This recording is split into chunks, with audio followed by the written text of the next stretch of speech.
Hello, listeners. I'm so glad that you're here. Our podcast is currently on a short break until we resume new episodes in January.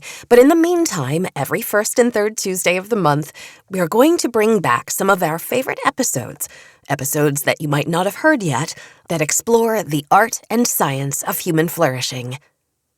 Today, we're bringing back an episode that was really personal to my heart.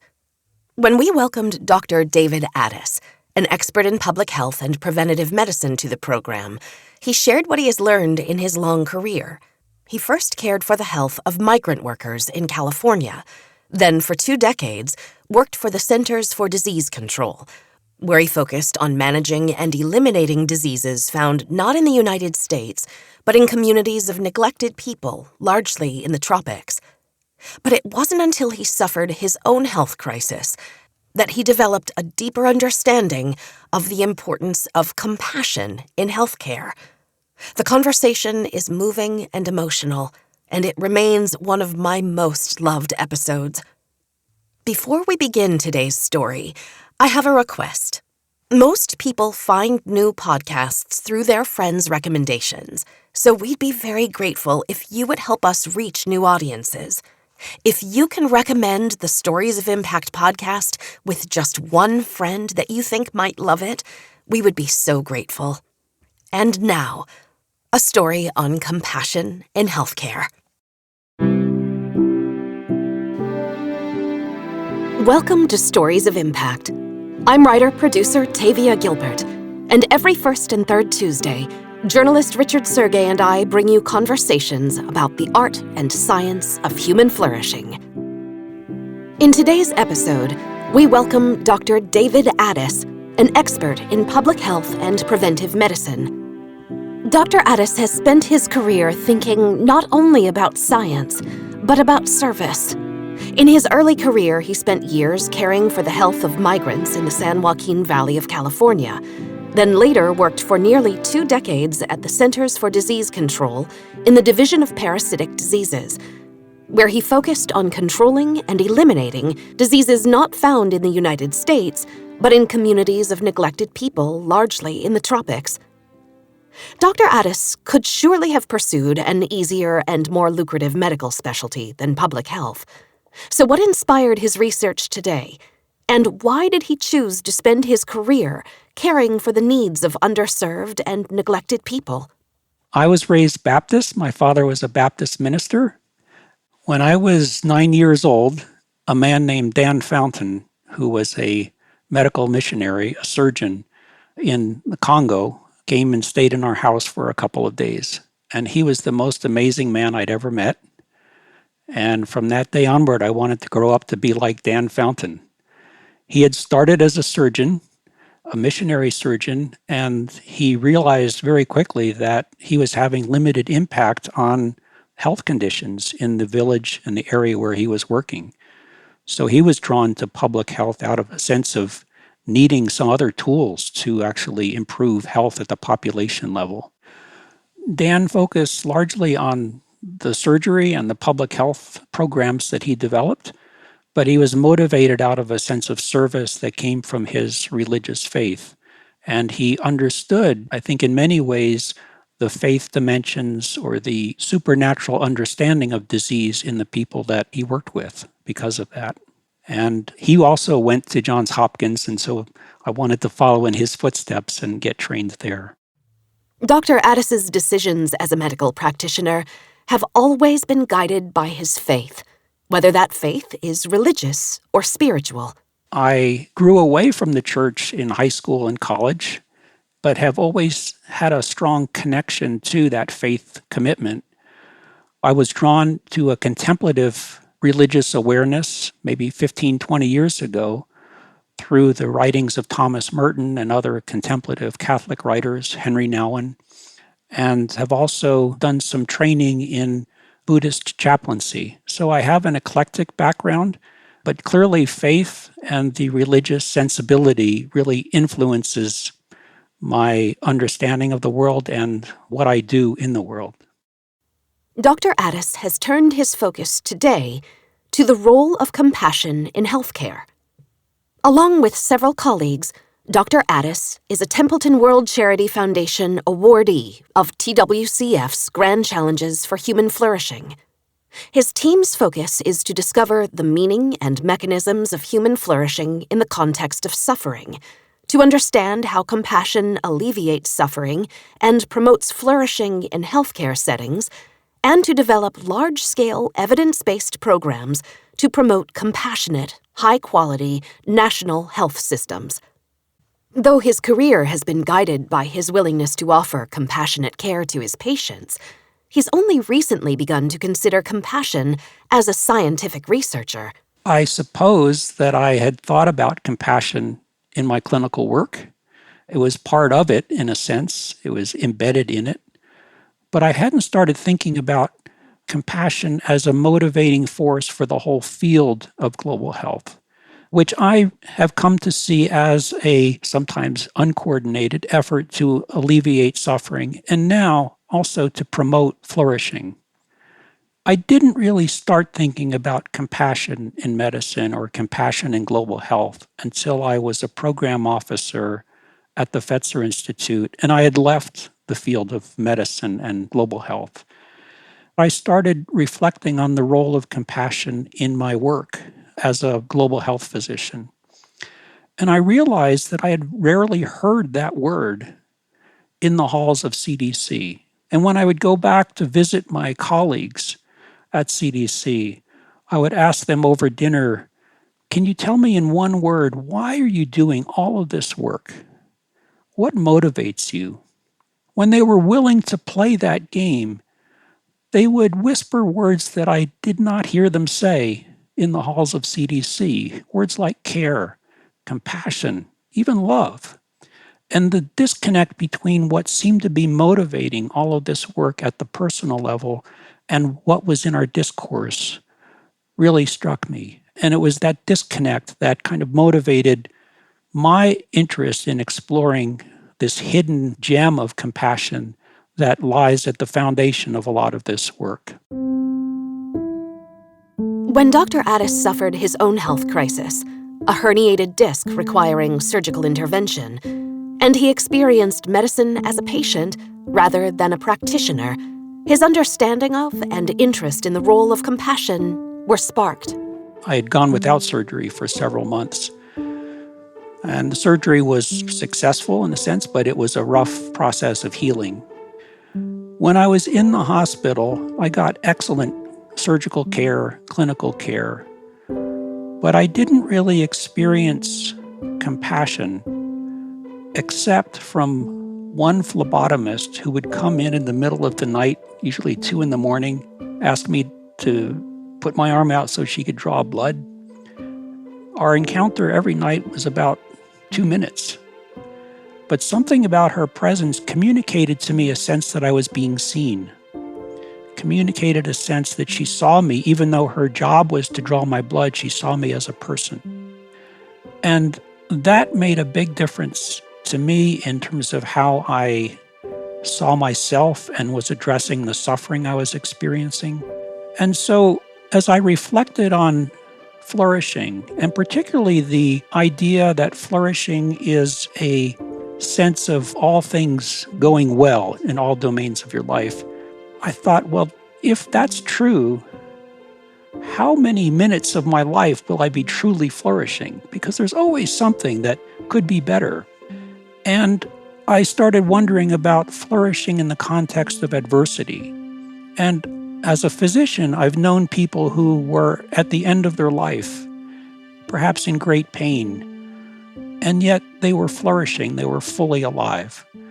And also people who seemed to have everything that I was searching for or looking for as a professional physician, who seemed miserable. So this dialectic between suffering or adversity and flourishing became alive for me. And I became curious about, particularly in the healthcare context, the role of flourishing in alleviating suffering, and particularly the role of compassion and compassionate care in transforming suffering into flourishing. And so that was the genesis of the idea of, can we examine compassion as a pathway to transform suffering that brings people into seek medical care, into more fully flourishing in their lives. Dr. Addiss is now at the forefront of flourishing research around compassion, research that has the potential to revolutionize the way healthcare in America is considered and delivered. There is a science of compassion that is also flourishing and starting to develop and to become more robust. And I think the scientific evidence showing that compassion and how it's expressed actually does have a healing effect is important in patients' outcomes, particularly if we look at the outcomes from a perspective of flourishing. That it's not a matter of physical science versus science of these maybe softer or more intangible qualities. But I think we need more science to bring compassion into the mix and look at the effectiveness that it has on health outcomes and flourishing. In my mind, it's not a matter of reducing the clinical science or of trading technical excellence for compassion. It's a matter of infusing compassion into the work. The science are the tools that we have, but what is it that motivates the use of those tools? What is it that guides those tools in a wise way that actually addresses the needs of the person and not just alleviation of a certain disease? So it's a practice, I think. There's skills that are needed to allow physicians, nurses, the ability to apply those technical skills, but also see the person in front of them. There might be contemplative techniques, pausing before each patient very simply and saying, I'm going to set an intention to see this person while I'm filling out my electronic medical records. Drawing on his own personal experience of how rarely compassion was offered him during his surgical recovery, and how much of a difference receiving it made to his healing, Dr. Addiss recognized that there is something fundamentally missing, something that is broken in the practice of modern Western medicine. If a key component of human flourishing is health, then medicine should help people become healthy and flourish. But in his experience as both doctor and patient, that has not been the goal of Western medicine. I think the system's in crisis now. I think we've not been mindful about how we bring technology into the relationship between clinician and patient. We have a for-profit motive that has created distorted incentives, perverse incentives, really. And we have a mechanistic system that sees its goal as providing treatment, providing medication, maybe bringing people back to some level of functioning that's acceptable to the system. We don't have a view of medicine as something that is to promote flourishing.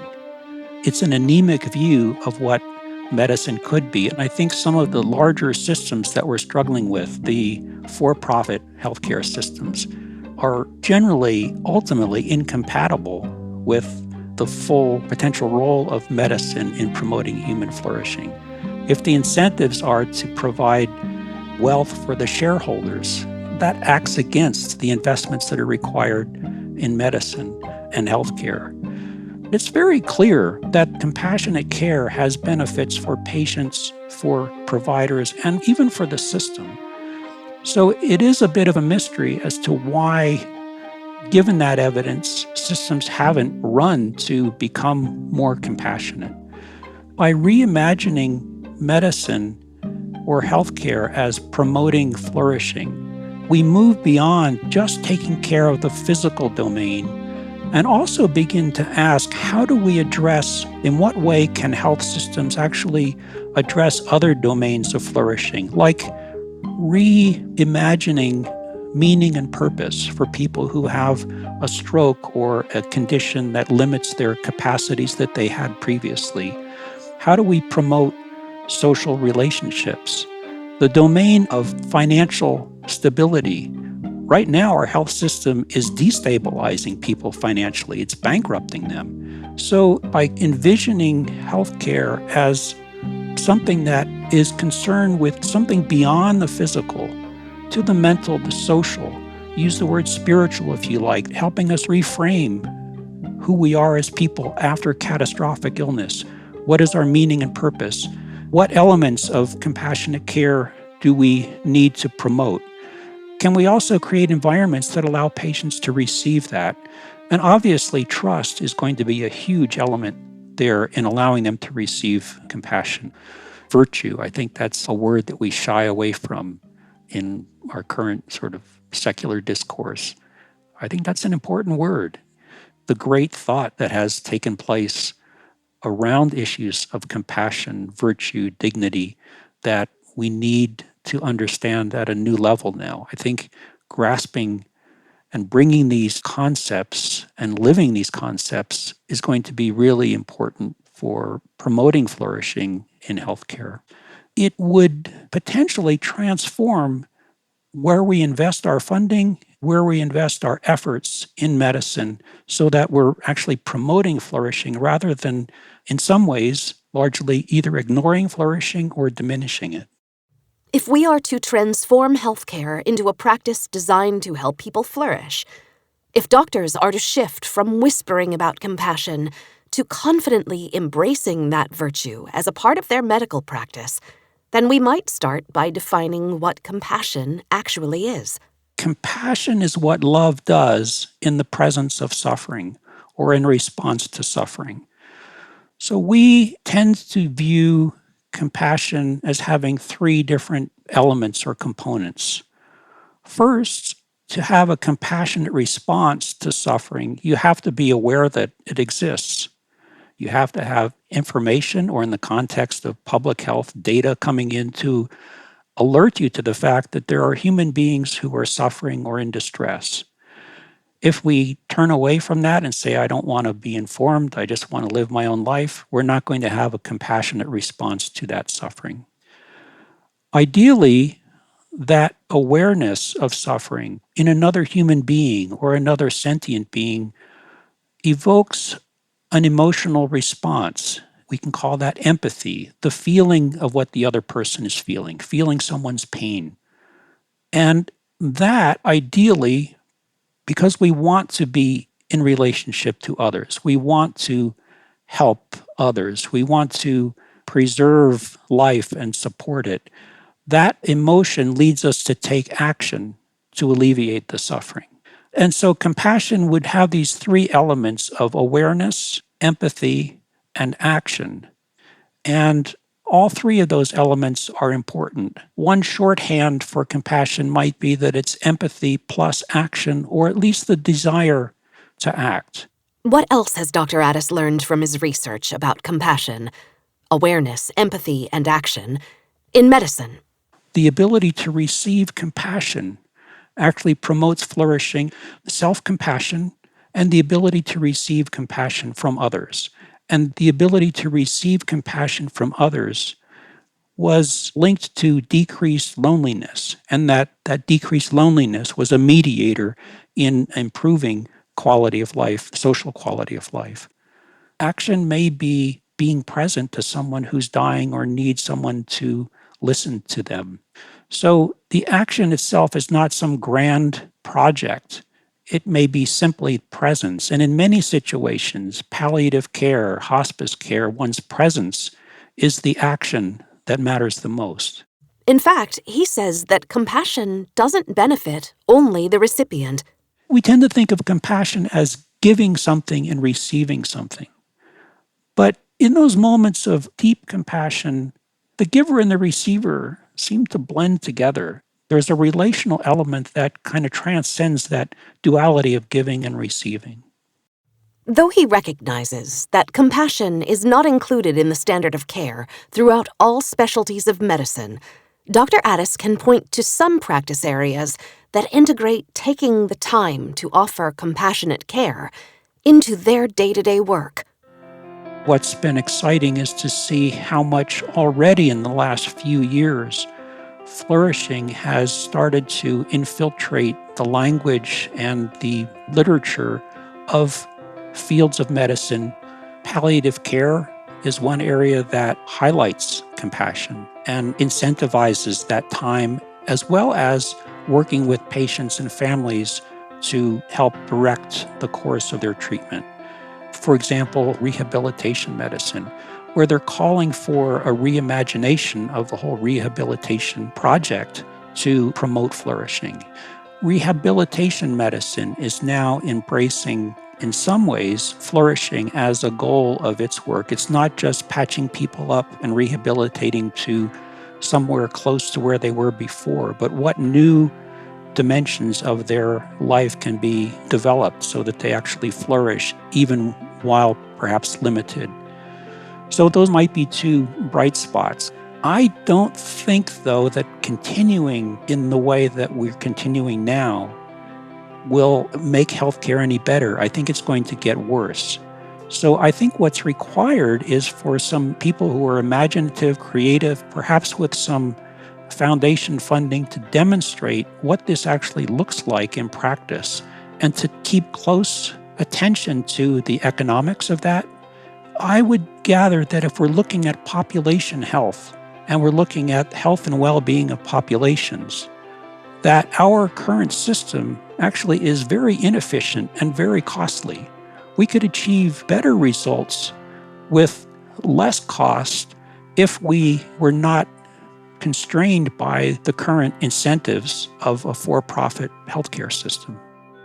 How does Dr. Addiss believe compassion can be better integrated into medicine? If we want to develop a larger demonstration project to bring compassionate care more fully into a health system, we want to know what we're measuring, both in the terms of suffering, the dimensions of suffering, but also the dimensions of care, compassionate care, and then flourishing. We need to understand the different forms of suffering or motivations for people seeking health care. We need to understand the elements of compassionate care as it's currently envisioned. But then also we want to look at how compassionate care might influence the different domains of flourishing, not just physical healing. We're engaging in conversations with people that I would call exemplars, people who are known, or health systems that are known for their compassionate care. We want to understand what makes that work, what motivates them, what sustains them in that work, what challenges do they face, what advice might they have for others, for us, if we want to reimagine healthcare as a compassionate enterprise. And so we want to hear from them, people who are working in the field in a sense and who have a reputation for delivering compassionate care. One of the things Dr. Addiss has learned from his research is that there is a direct link between time and compassion. While past generations of medical doctors or indigenous caregivers may have had less technology with which to care for those in their communities, they did have more time and mental space. Are we more or less compassionate as doctors and nurses than we were 100 years ago? Certainly, before modernity, the tools that we had to heal were less. In a sense, compassion may have been more important as a proportion of what someone could bring to the healing to the bedside. Healthcare, I think, was more integrated into societies. The role of the healthcare provider was, I think, clearer, less technological, less fragmented. And so there was one or maybe two people who you turned to for health-related conditions. It might have also been at some point the priest, and so there might have been sort of the same person who addressed mental, physical, emotional, spiritual health threats. It's much more fragmented now. And I do think that the one element that was much more prevalent there was time. And there's a classic study from the 1970s called the Good Samaritan study, where the investigators went to Princeton Theological Seminary and they instructed the students to either develop a talk on the Good Samaritan or develop a talk on another topic. And then they asked both groups to go across campus to another room where they were going to reconvene. And half of each group, they said, you need to get there in 10 minutes, or take your time, we'll reconvene in another hour. Along the way, there was an alley, and in that alley was an actor, shabbily dressed, obviously in pain, and the students had to walk by. Being assigned to give a talk on the Good Samaritan made no difference as to whether they stopped. Being given the luxury of time made a huge difference. I think those who were given a longer time to get to the other part of campus were 6 times more likely to stop and offer help. So we're trying to force compassion into a time frame in which it doesn't work. So I think that that element of time is very important, and we have to factor it into our systems. So in a sense, there might not have been a greater inner motivation or desire to be compassionate, but the conditions in which the practitioners in the pre-modern age practiced were more conducive to offering compassion. We need to think more deeply and more intentionally and be more present to the human dimension of medicine that is so easy to get lost in the busyness of clinical care or public health care. So I would say perhaps it's a matter of remembering, it's a matter of recalling why we're here on a day-to-day basis, and it's a matter of providing those contemplative, meditative, maybe centering skills that keep us from getting lost in the busyness of the moment and the technological aspects of our work, the mechanical aspects of our work. It's not just a matter of teaching nurses and doctors how to meditate or to give them compassion meditation or resilience training. What's needed is a much larger systemic change. So when we think of compassionate healthcare, we're thinking not just about the patients, we're thinking about what does it require for the providers to flourish? What does it require for the systems also to flourish? Dr. Addiss believes that if today's doctors recognize the importance of taking and making time, if they can reconnect with the reasons they were first drawn to care for others, there's the possibility for compassion to be more deeply and effectively woven into modern medicine. I'm hopeful, and I see every day, I talk to amazing people who are doing incredible work, compassionate work, and they're doing it in a way that gives me hope and inspires me. I'm inspired in the short term by colleagues and people I read about, and we have a very entrenched system. And so I'm hopeful in the long term, and I think we can make some demonstrable progress in the short term.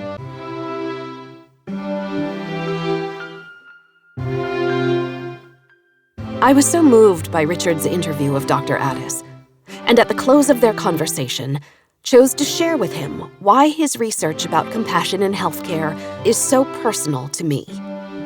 I was born with deformed feet, I told him.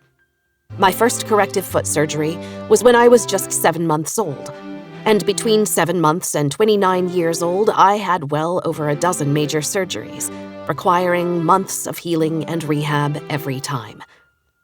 The hospital was not a pleasant place to spend much of my childhood and adolescence, and the orthopedic surgeons who managed my care were not the best friends I would have wished for. My stories could fill a book.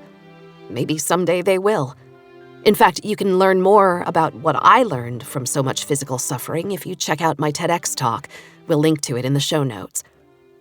Though I had some pretty difficult times, physically and spiritually, there was one nurse who stands out. Though I don't remember her name, I will never forget the nurse who came to check on me in the middle of the night and found me shaking and crying in the hospital bed in terrible pain. I was maybe around 7 years old. That nurse didn't rush off to the next patient, but wound up my stuffed koala bear music box, stroked my hair back from my feverish face, and sang along in French to the tune of Frère Jacques until I finally fell asleep. Like the phlebotomist who made Dr. Addiss feel seen and who offered him a sense of himself as a whole being rather than just a part of a body, that nurse had an enormous impact on how I sensed myself. I was more than just a foot. I was a whole person, deserving of tenderness.